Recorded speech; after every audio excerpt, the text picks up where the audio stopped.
two vectors. So what is the dot product? The dot product is something that is physics-based because it's basically telling you the amount of force when something is being displaced. Okay, so in the direction of the displacement. That's actually what it is. So it's not necessarily math-based. It's more to be used to determine work. Okay, so that's when you're finding the dot product, what you are finding. It's the amount of a force. Okay, so having said that, when you find the dot product, also called the scalar product, the result is not going to be a vector. It's a scalar. Okay, so you're not coming out with a vector, meaning there's no direction. It's just a scalar. So given two vectors u and v, and they're arranged tail to tail, so that means we can see the angle between them, the dot product or the scalar product is vector u dot vector v, so u dot v, is equal to the magnitude of u times the magnitude of v times cos of theta. It's a formula. That's how you find the dot product. Now, I am also going to teach you another formula for dot product in the next lesson. So for today, we're going to focus on this formula. The next lesson, we will focus on the other one, okay? Please note again, the result is always going to be a scalar. And you can see that here because we're finding the magnitude of u and we're multiplying it by the magnitude of v. So those are already two scalars. And we're multiplying it by the cos of theta, which we also know is a scalar. So three scalars multiplied together, we have a scalar. All right, so the scalar product of two perpendicular vectors. If I were to take that formula and sub in, so I have u dot v is equal to magnitude of u times the magnitude of v times the cos of 90. Now, I don't know the magnitude of u, and I don't know the magnitude of v, so I'm just going to leave it as magnitude of u and magnitude of v. However, I know the cos of 90. What's cos of 90? 0. Yes, it is. And anything multiplied by 0 is 0. So when you have two perpendicular vectors, the dot product will be equal to 0. Okay, and of course, that's going to be as long as they are not 0, right? That's the only exception. So they can't be 0. So you have two non-zero vectors, u and v, you dot them, it equals 0. Then you know that the two vectors are perpendicular or often used in linear algebra, orthogonal. All right, so what about the scalar product of a vector and itself? So I want to do a dot a. And I'm just going to sub into the formula. What happens now? What is the angle? If I have a and a, what's the angle between the two vectors?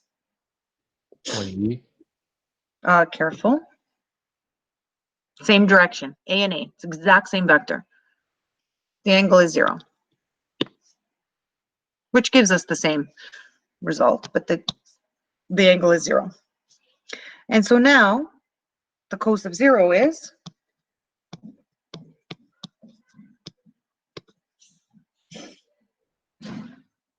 the cos of 0 is, yeah. And so we're left with, and so we can see that the dot product of any vector with itself is the magnitude of v squared. Okay, so the reason that, I'm not sure who it was, if it was Nicholas or Brian, but the reason that they said 180 is because they just placed them one like this, and then the angle. But we know that when we are dealing with the angle between two vectors, you have to place them tail to tail. So in that case, then the only other way we could do it would be like this, right? Unfortunately now the vectors are opposite, but it doesn't matter. So what we do is we just put one on top of the other and we see that the angle between them is 0. Okay. What about if I have a unit vector b? So now it's the same as the other question, but now I know what the magnitude of b is because it's a unit vector. So I know that the magnitude is 1. So what happens here?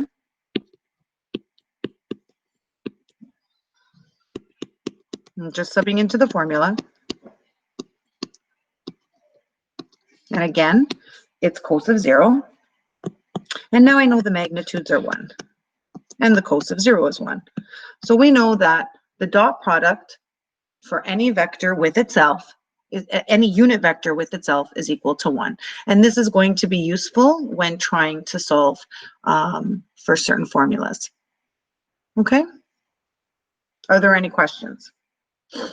So just to recap, you take the dot product of two vectors, it equals 0. You know the two vectors are perpendicular. You take the dot product of any vector with itself, you know that it's equal to the magnitude of that vector squared. You take a unit vector and dot it with itself, it's equal to 1. Okay, properties of the dot product. So commutative, distributive, and associative laws in that order. So u dot v is the same as v dot u. So it doesn't matter which way you dot them, you're going to get the same result. If I have u dotted with vector v plus vector w, then I can use the distributive law and I can do u dot v plus u dot w. And sometimes you're forced to do that depending on what the vectors v and w are. Here I have a scalar multiplied by vector u and then dotted with v. Well, that scalar, it doesn't matter whether it's attached to u, being multiplied by vector u first, or being multiplied by vector v first, or being multiplied by the result of the dot product in the end. Doesn't matter, you'll get the same result.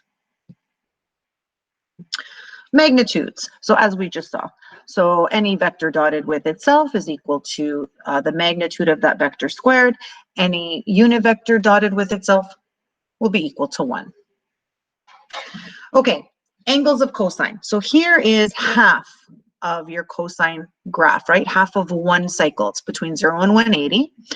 We know that if theta is 90, then a dot b is equal to 0 because the cos of 90 is 0. If theta is between 0 and 90, then we know that a dot b is going to have a positive result. Whereas if your theta, your angle is between 90 and 180, then you know that a dot b is going to be negative. And the reason for that is because cos is negative between 0 and 90, and cos is negative between 90 and 180, right? Positive between 0 and 90, negative between 90 and 180. So it's just because of the formula. Once you plug into the formula, that's the result you get. Okay, let's take a look at an example. Given unit vectors I, j, and k in 3 space, complete the following. So I dot I. So we know I is a unit vector. So I dot I should equal what? And these vectors are bolded, guys. That's why there's no hats on them, okay? They're bolded. So I dot I. 1. 1. Good. J dot j. 1. K dot k. 1. Unit vectors dotted with themselves. We know the product will be 1. Well, what about I dot j?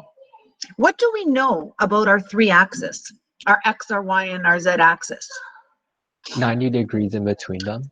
You got it. They meet at 90. So because they meet at 90, what are these products going to be? 0. You got it. Sorry, I'm trying to show. So all 3. So x is perpendicular to y is perpendicular to z, and x is perpendicular to z.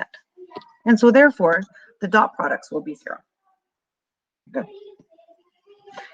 Calculate the dot product given the magnitude of u is 3 and the magnitude of v is 5, and the angle between the 2 vectors is 30. So I have 2 vectors, it's 30 degrees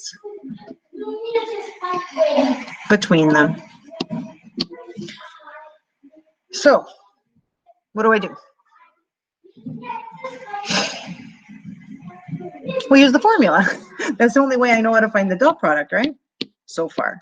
So we're going to use the formula.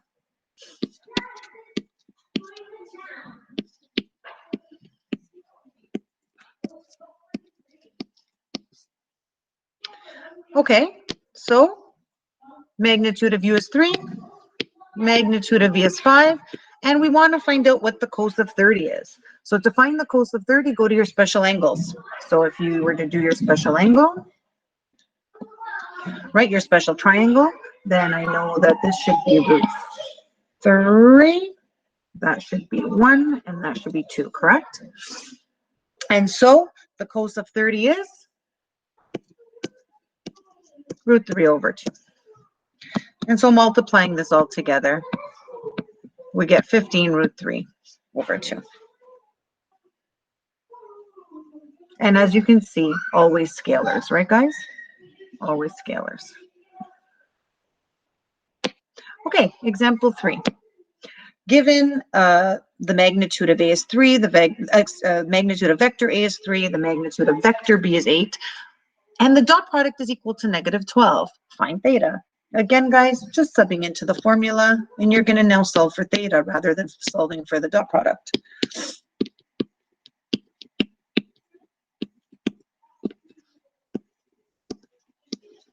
So I know the dot product. It's negative 12. The fact that it's negative tells me what about that angle? What do I Between automatically 90 and know? 180. You got it. It's going to be obtuse. Very good. And then from here, we just need to divide. And you can see that it's negative 12 divided by 24, which is negative a half.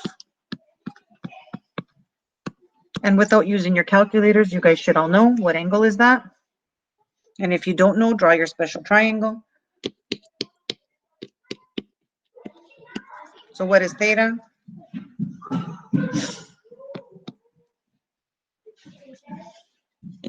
So for those of you, just a little 120. refresher. Yeah, thank you. We know that it's obtuse, right? So we're in this quadrant here. We have to use our special triangle, which we know is this. And I'm looking for negative a half, which means my theta has to be this one. And we know that that theta is what?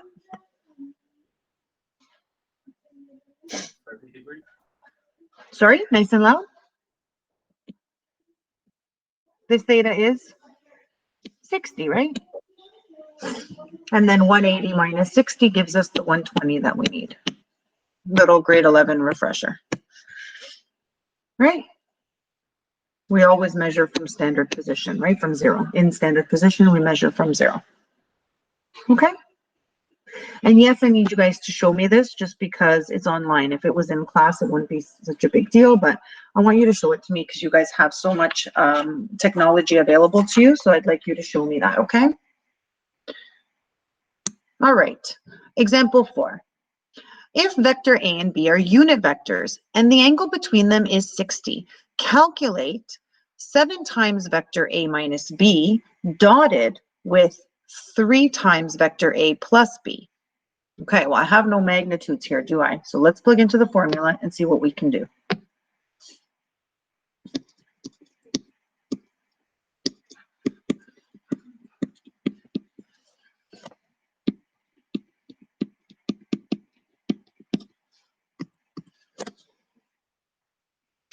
Okay, so we said that you can use the distributive property. That was one of the things that we saw in the lesson, yes? So if I wanted to use the distributive property here, then I'm using FOIL. So I'm going to expand just like I would a regular binomial. So we're doing 7 times 3 is 21, and I'm dotting A and A.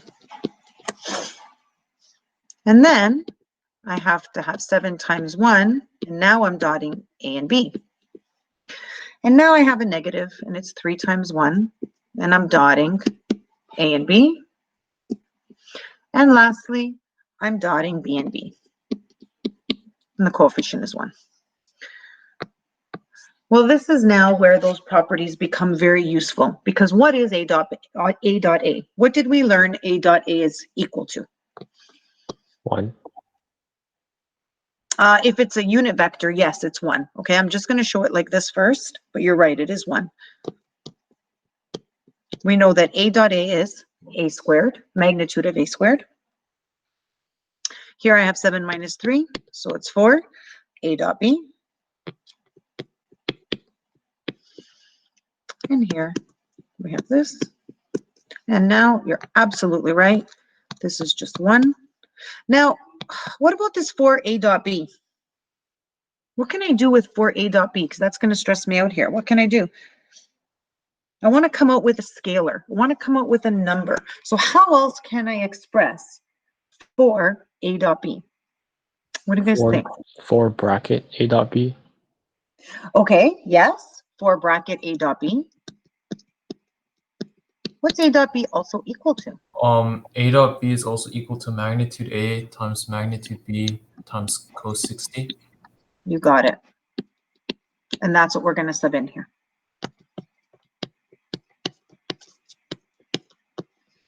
So we are replacing A dot B with what we know it is equal to because of the formula. Okay, good. And so now,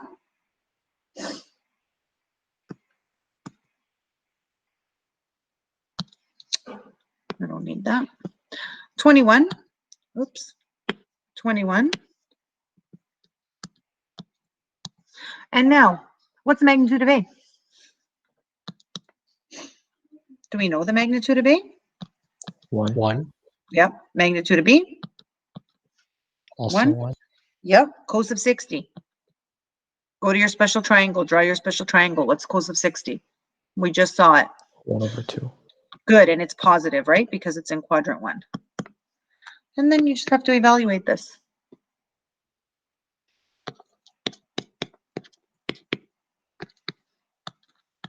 And that's how those properties become useful.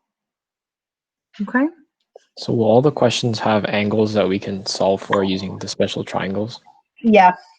Okay. Yeah. And if they don't, then you're forced to use a calculator. And that's okay. Yeah, that's okay. Miss, for Yeah. like a test or something, if Yeah. we wanted to solve for cos 60, would we have to do like one of those cast? The triangles? Yeah, or like one of those cast axes where there's like 4 axes and you make like a reference angle and stuff. Technically, yes, because as I said, you guys have so many resources in front of you from home that I would like to see that at least, you know why it equals that. So in this case, I'm going to say yes. I'd like to see I'd like to see the standard position diagram. Okay, thank you. And it's only going to be always, we're always dealing with angles less than 180. So it's always going to be just quadrants 1 and 2. Are you allowed I to know. just draw just the special triangle, not the with Yeah, the in this standard case, position? yeah, I mean, in this case, yes, it's okay. In the case that we saw before, I'd rather see both because it's the obtuse angle. Look here, Okay. right? So we can see that it's the reference angle. That 60 is the, excuse me, that 60 is the reference angle, right? And the actual angle is 120. Okay. So as detailed as possible, just to show me that you guys know what you're doing, right? Okay. All right. So now, given the magnitude of C is 8, the magnitude of D is 3, and theta is 60, what value of K would cause vectors C minus D and C plus KD to be perpendicular? So I'm going to underline perpendicular because that's our key word here. What do you think I should do? I want to find out what value of K would make these perpendicular. Dot them together and it equals 0. You got it. The fact that they're perpendicular means their dot product will equal 0. And just dot, it's a dot product, right? Will equal 0. Okay, and that's the expression we're going to try to solve or evaluate.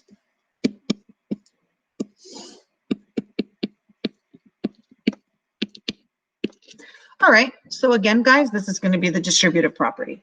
So it's going to be C dotted with C. And now it's going to be K multiplied by C dotted with D. And again, it doesn't matter where the K is, right? It can be in front, it can be with D, it can be with C. It doesn't matter. Minus C dotted with D. And now minus K D dot D. Okay.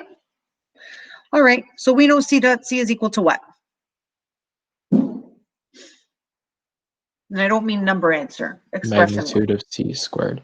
Yes, thank you. Excellent. And now here I have KC dotted with D. So what does that equal? How can I replace this? What can I replace it with? Well, C dot D, we know is this, right? They've given us an angle. And then we do the same thing again.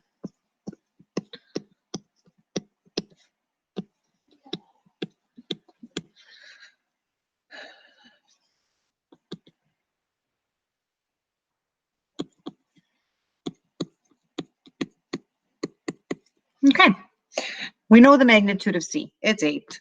So this is just 8 squared plus K, magnitude of C, 8, magnitude of D, 3, cos of 60, we just saw, a half,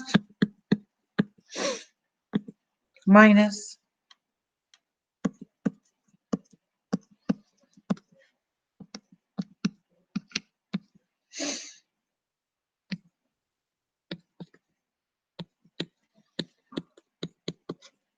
and we're going to solve for K.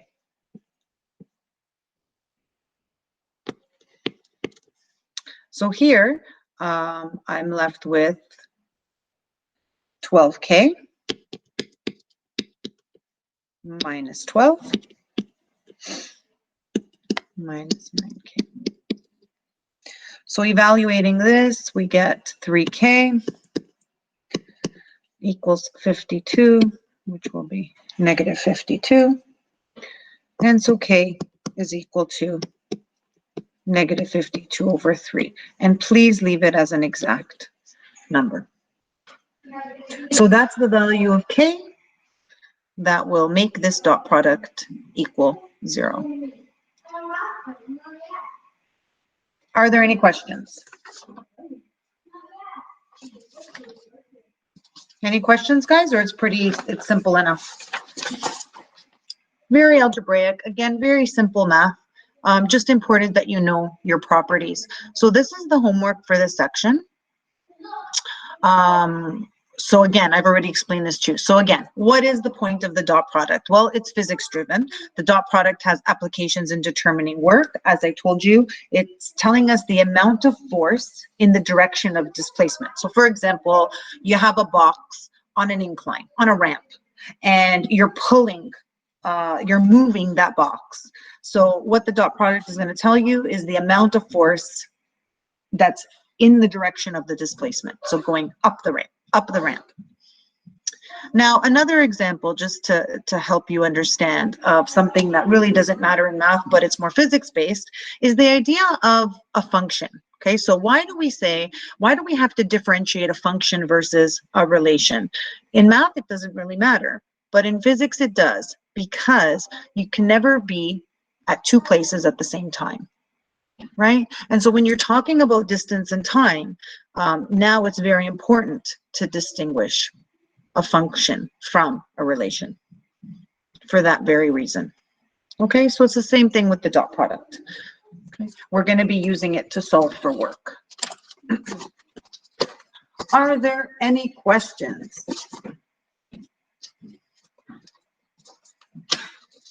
Okay, cool.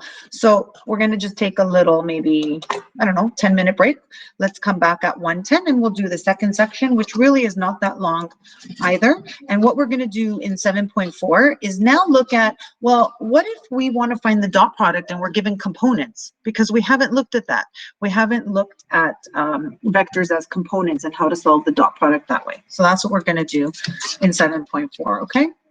And I'll see you guys at 1:10.